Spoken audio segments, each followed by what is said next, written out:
어제 이어서 아가서 5장 6절입니다. 아가서 5장 6절 같이 한 목소리를 읽겠습니다.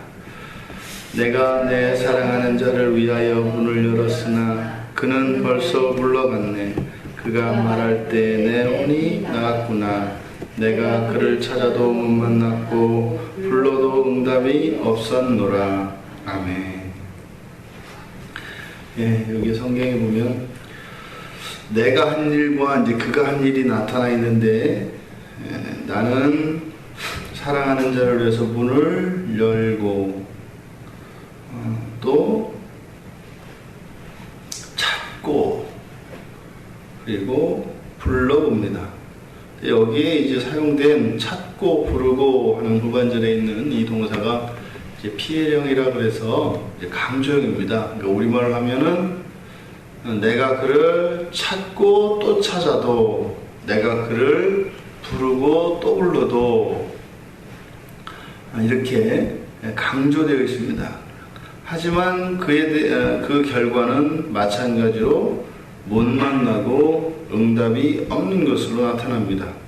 그래서 강한 부정어가 이렇게 두 번 사용되어지면서 또 동사의 시제는 완료형을 씀으로써 이 신부가 신랑을 찾은 것이 얼마나 열심을 낸 것인지, 그것은 자신의 후회, 자신이 그렇게 한 것에 대한 후회가 얼마나 큰 것인가를 의도적으로 이렇게 나타내고 있습니다.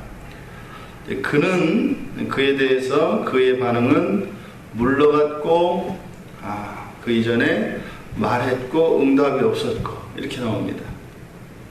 우리가 6절을 통해서 우리가 한번 살펴보고 싶은 것은, 앞에서 사랑도 순종이 동반된 것이라야 참된 사랑이고, 헌신도 순종을 전제한 것이라야 온전한 것이라고 말씀을 드렸습니다.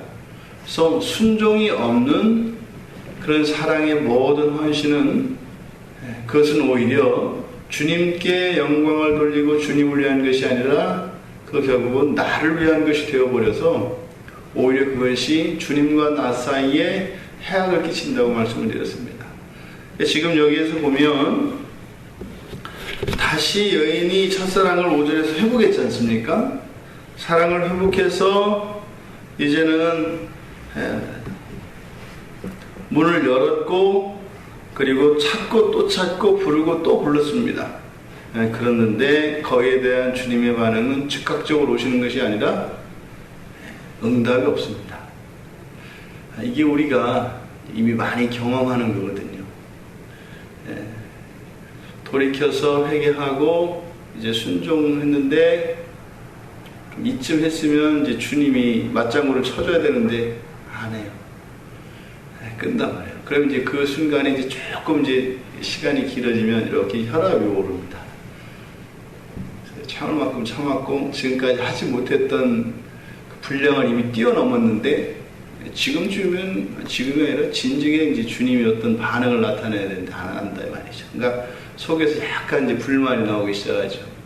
이제 그게 현재 나의 주님께 대한 사랑의 분량입니다. 그게 참을 수 있는 만큼이 아니라 내가 참고 더 참고 도저히 못 참는 상태. 이러한 불순종은 원래 에베소서 2장 2절에 보면은 진노의 아들들의 그 악한 영들, 다시 말해서 이제 불신자들의 한 증상이란 말이에요. 그러니까 진노의 그 아들들에게 있는 그 불신자들이 가지고 있는 그런 특징이 불순종인데, 이런 불순종이라는 것이 불신자들에게만 나타나냐면 그게 아니라 신자들에게서 동일하게 나타납니다. 그러니까 그러면 신자들과 불신자 사이에 나타나는 이런 불순종의 차이는 무엇이겠는가? 그러니까 불신자들에게서 있는 이러한 불순종은 그 자체가 하나님의 진노이고 하나님의 심판입니다. 하나님의 말씀에 불순종하는 것 자체가 그거로 인해서 무슨 벌을 받고 안 받고가 아니라 불순종한다는 것은 하나님과 갈라서는 것이고 하나님과 다른 방향을 추구해서 살아가는 거기 때문에 하나님으로부터 멀어지는 것 자체가 이건 불행의 시작이니까 그들에게는 그것이 하나님의 저주이고 하나님의 진노입니다. 근데 로마서 11장에 보면은 신자들에게도 이런 불순종의 현상이 나타나요. 그냥 둔다라고 얘기하신단 말이에요. 하나님이 왜 사람들이 불순종하도록 그냥 내버려 두시는가?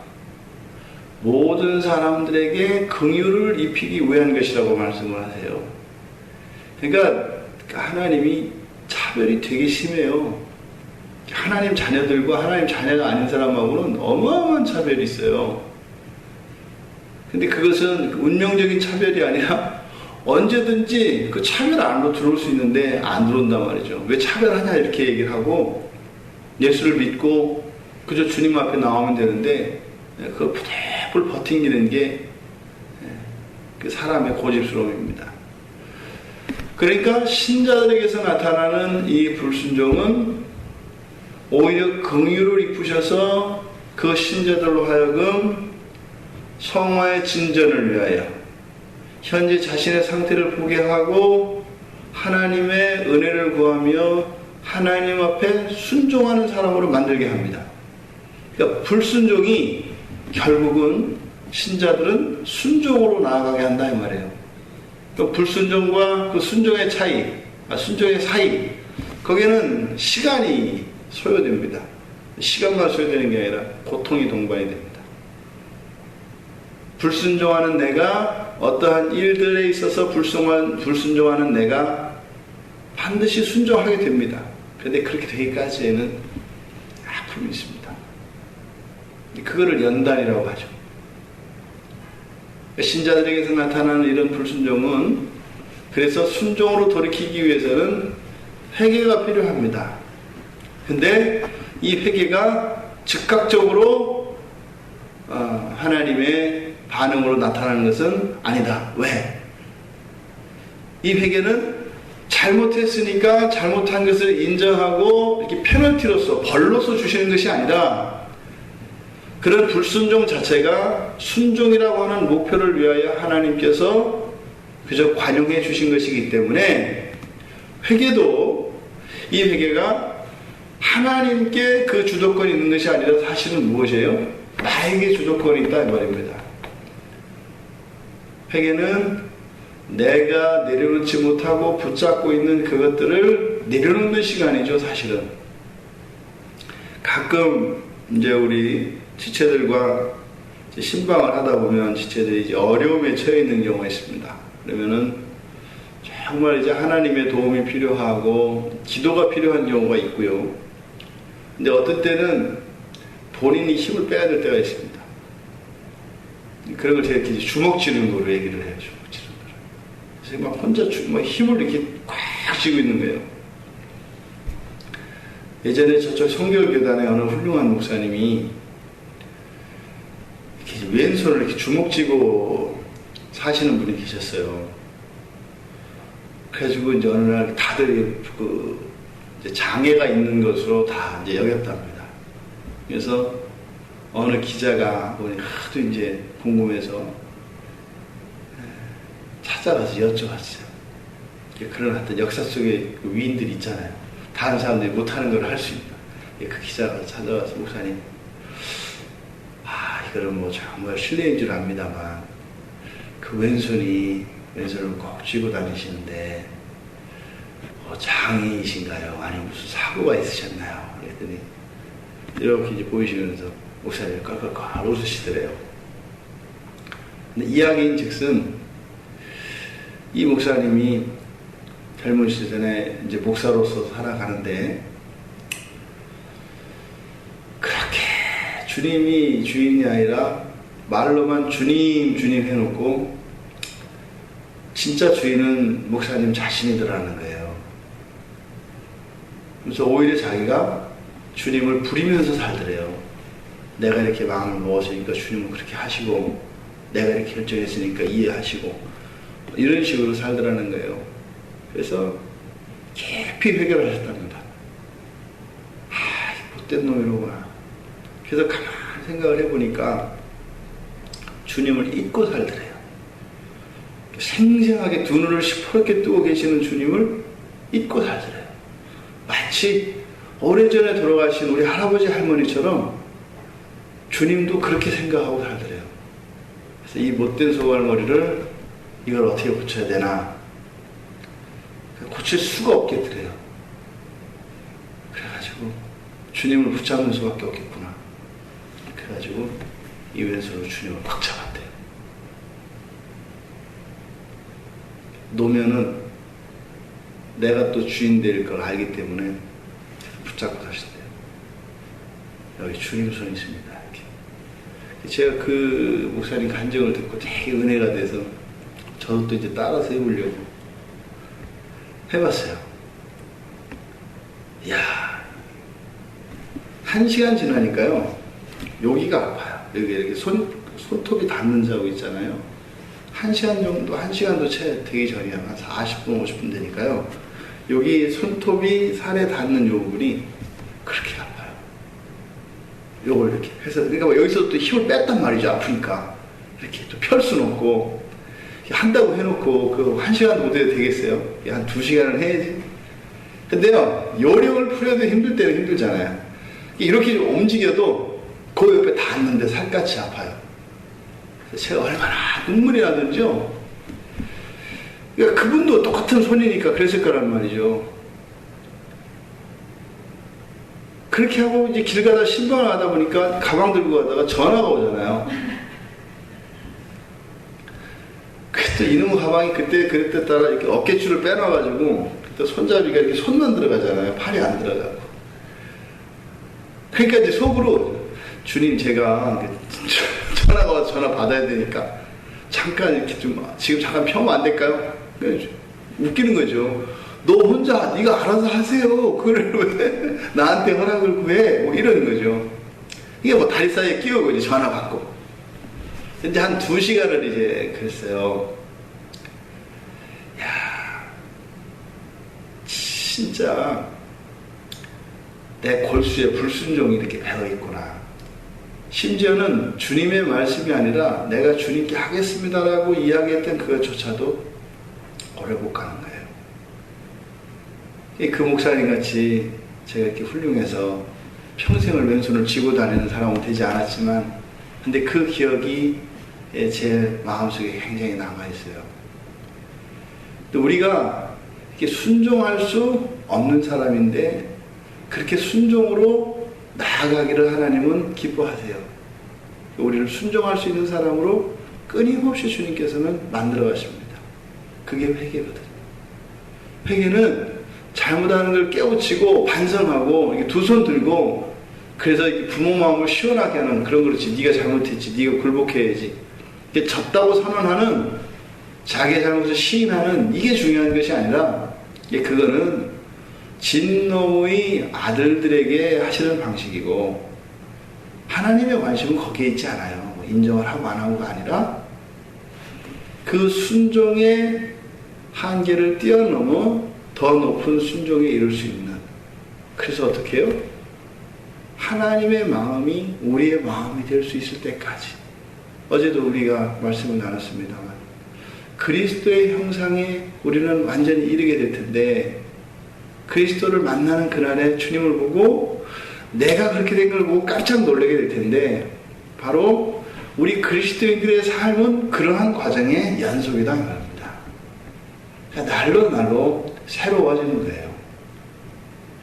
근데 그 일을 우리가 해야 되는 것 같으면 한계가 있고, 어느 날 다 집어치워버리고 싶은 그런 때가 오겠죠.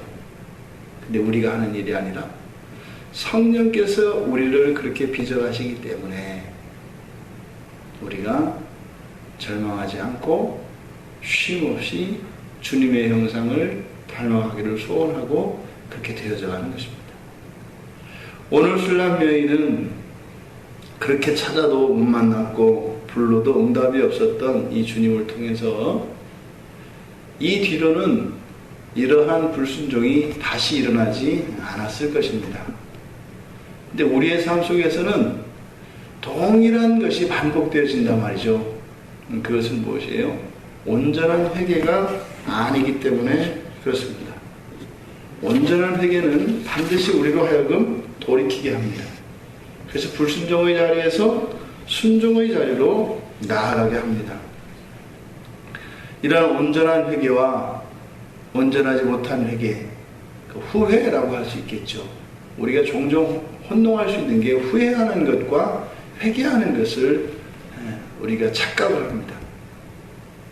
그래서 뭐 기도하다가 막 하다가 또 옛날에 잘못한 것, 죄에 대해서 막 하면서 기도하면서, 저는 그랬어요. 아, 이거 옛날에 그 회개했던 거지. 이렇게 또 다시 기도할 필요 없지. 아, 내가 자꾸 기억력이 떨어져서 옛날에 하고도 이걸 또 해. 이걸 적어놔야 되나? 이런 적이 있어요. 그러면 회개가 안 된 거죠. 회개는 그렇게 되는 게 아니에요. 왜냐하면 회개를 하게 되면 다시는 그것을 가지고 하나님 앞에 죄송해요, 다시는 안 그럴게요, 이런 말이 안 나와요. 왜요? 회개의 목적은 불순종의 부분들, 다시 말해 우리 안에 있는 그 죄의 흔적들, 죄의 영향력 아래 있는 것으로부터 돌이키는 것을 의미하기 때문에 여전히 그 죄의 영향력 안에 있으면서 내가 잘못하고 있어요, 깨닫기만 하는, 이것은 회개가 아니라 후회입니다. 후회. 그래서 후회와 회개 사이에는 느끼는 통증의 차이가 심해요. 그냥 그 정도로 다음번에 또 이렇게 생각날 정도 이런 것이 아니라 회개는 지독한 고통을 동반합니다. 그러니까 어린아이들이 불을 한번 데인 아이들은 절대 불을 안 만져요. 만졌던 사건을 까먹을지라도 본능적으로 이 안에, 내 안에 이게 딱 각인되어서 불이 있으면 불을 겁내는 아이가 된다, 이 말이에요. 이게 회개입니다. 그래서 회개는 이 땅을 살아가는 여전히 죄의 영향력 가운데 있는 신자들을 날마다 더 거룩하고 순종의 사람으로 만들어 가시는 놀라운 하나님의 은혜의 방편입니다. 근데 이 회개가 은혜의 방편인데, 그 회개는 언제 해요? 죄를 짓고 나서야 한단 말이에요. 그러니까 죄는 하나님이 그토록 미워하시는 것인데 그토록 사랑하는 신자 안에 왜 죄를 내비두시겠어요? 그렇게 싫어하는 것을 그렇게 사랑하는 자녀들에게 내비두시는 것은 이 사람은 사이코이거나 모순이 아니라 그렇게 싫어하는 그것을, 그렇게 혐오하는 그것을 이용해서 주님이 사랑하는 자녀들을 온전케 만들어 가셔요. 그래서 하나님이 천지를 창조하시고 그렇게 기쁘시게 여기고 대단한 피조물인 인간을 금이나 옥으로 안 만들었어요. 다이아몬드로 안 만들었어요. 티끌을 가지고 만드셨어요. 티끌을. 하나님의 창조의 섭리를 보면요, 하나님의 창조는 좋은 재료를 가지고 좋은 거 안 만들어요. 그거는 누구나 하는 일이에요. 좋은 것으로 좋은 것을 만들면 당연한 거예요. 근데 우리는 뭐예요? 성경에서 가장 못한 것을 티끌로 표현합니다. 티끌. 흙으로 표현되어 있지만 먼지 티끌이에요. 가장 존귀한 피조물, 심지어는 영적 피조물인 천사조차도 부러워하는 인간이 어디서 나와요? 이미 티끌에서 나와요. 그래서 누누이 말씀드립니다만 이 창조기사는 바로 예수 그리스도를 만나고 한 개인의 내면에서, 그리고 그 사람의 삶 속에서 일어나는 재창조에 대한 설명으로서 창조가 들어가 있는 거예요. 시간적으로 창조가 있고 그 다음에 재창조가 있죠. 우리 책을 보면. 근데 성경은 연대기가 아니거든요. 시작은 예수 그리스도입니다. 그래서 우리가 성경을 볼 때 항상 잊지 말아야 할 것은 창세기부터 쭉 해서 계시로 끝나는 게 아니에요. 반을 뚝 접어서 복음서에서 시작을 해서, 이 복음서가 맨 위에 있는 산 정상입니다. 거기서 내려가는 거예요. 그랬을 때 성경이 읽혀지는 것이고 그 의미를 알아요. 그러니까 엉뚱한 거 가지고 부딪히지 않는다 이 말이에요. 티끌로 하나님이 이 세상에 있는 모든 피조물 가운데 가장 뛰어난 그런 존재로 만드신 하나님, 바로 죄 가운데 있는 우리의 가장 못된, 가장 나쁜 죄를 이용하셔서 티끌로 완전한 사람을 만드셨던 하나님이 죄인의 죄를 사용하셔서 그 죄인을 벗겨내시고 그 죄인을 온전케 해나가시는 것입니다. 그때까지는 기간이 걸려요. 사랑을 회복하면 금방 주님이 그랬어, 찾았어, 됐어 이렇게 하실 것 같죠. 성품으로는. 하나님 성품상은 그렇게 하셔야 해요. 근데 그렇게 하지 않는 이유는 무엇이라고요? 우리의 내면에 변합니다. 하나님은 당장이라도 변할 수 있어요. 근데 사람은 그렇게 안 돼요. 그래서 우리가 아파하고 힘들 때 주님의 마음이 너무 아픕니다. 그 아픔을 이미 그리스도께서 십자가에서 먼저 경험하신 것이죠. 우리의 죄를 용서하시기 위해서, 우리의 죄값을 치르시기 위해서 사람들이 그렇게 불순종해서 순종으로 바뀌기까지 그 과정에 있을 모든 갈등과 아픔을 이미 예수님은 십자가에서 경험하셨어요. 하나님이 먼저 아프셨어요. 우리가 아프고 힘들 때 늘 잊지 말아야 할 것은 그리스도께서 남은 고난 다 하시고 남겨놔서 그걸 우리가 한다 이런 의미가 아니라 이미 그리스도께서 다 감당하시고 우리가 감당할 만큼의 그 고난을 허락하시는 것임을 우리가 기억해야 합니다. 주님은 항상 우리에게 죄를 깨닫기를 원하시고 죄를 깨닫도록 하세요. 그때 우리에게 회개를 요구하시는데 그 회개는 징계이기보다는 우리 안에 있는 그 하나님의 거룩한 영이신 성령으로 인하여서 우리의 본성이 변하고 우리 안에 있는 이런 사람들이 더 높은 차원의 사랑과 더 온전한 헌신으로 나갈 수 있도록 순종의 사랑으로 만들기 위하여 빚어가시는 행위입니다. 그래서 우리가 회개의 자리를 거리끼거나 두려워할 이유가 아무것도 없습니다. 교회 공동체가 그런 겁니다. 내 잘못을 다른 데 같았으면 약점이 되는 치명적이는데 얘기하는 거예요. 왜요? 우리의 목적은 사람들의 평가이거나 지금 이것이 아니라 하나님 앞에서의 내 영혼의 변화가 목적이기 때문에 그것을 위해서라면 때로는 이런 수치와 모욕감조차도 주저하지 않고 이야기할 수 있는 겁니다. 부디 이술람 여인이 첫사랑을 회복하였고 이제 그 불순종이 순종으로 변화될 텐데 그것이 순종에 이를 수 있게 하는 회개였느냐 아니면은 또다시 반복하게 될 후회였느냐 다음 시간에 하겠습니다. 기도하고 마치겠습니다.